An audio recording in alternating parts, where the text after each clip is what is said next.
السلام علیکم ورحمۃ اللہ وبرکاتہ۔ الحمدللہ، سلسلہ سیرت عبد الرحمن بن یحییٰ المعلمی بغیر تھکے بغیر رکے اللہ تبارک و تعالیٰ کی توفیق سے جاری و ساری ہے۔ اس پارٹ میں ہم بیان کریں گے یا بات کریں گے آپ کا ایک علمی درر کے بارے میں، جس کا عنوان ہے علم کا شرف اور اخلاق سے اس کا رشتہ۔ شیخ ذہبی العصر رحمہ اللہ اپنی کتاب علم الرجال و اہمیتہ میں اس طرح لکھتے ہیں کہ یہ بات تشخص بام ہے کہ علم کی فضیلت اور اس کا شرف بہت ہے۔ دراصل یہی وہ وجہ اصل ہے جس سے انسانوں کو حیوانوں پر فضیلت دی گئی، اور یہ بھی مخفی نہیں کہ علوم اپنے اپنے درجوں کے لحاظ سے اہمیت کے حامل ہیں۔ کچھ شریف ہیں تو کچھ شریف تر،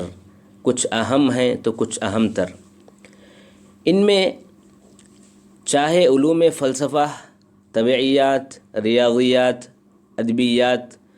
کو جتنی بھی اہمیت دی جائے، جتنا بھی شرف و عزت بھری نگاہوں سے دیکھا جائے،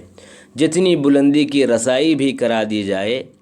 مگر مدارج کی رسائی، روشن خیالی، اخلاقی ثقافت، مثالی تہذیب و ثقافت اور اخروی سعادت صرف اور صرف علم دین کے حصول سے ہی ہو سکتا ہے۔ افراد نسل انسانی صنعت، حرفت، راحت کے ساز و سامان کے بنانے میں چاہے جتنی بھی ترقی کر لیں،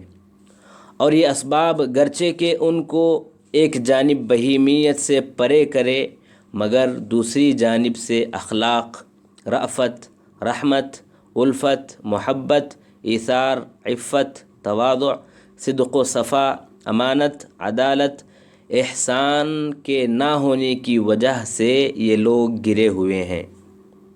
اس دور میں جس کو بھی امم و افراد کا تھوڑا بہت بھی سد بد ہو جاتا ہے، وہ خود کو اس لائق سمجھتا ہے کہ وہ عصر حاضر کا سب سے بڑا عالم ہے۔ حقیقی امر تو یہ ہے کہ نفسی اراضی کی تربت ہی یہ ہے کہ وہ اس وقت تک نبات اخلاق ذمیمہ کو اگائے گی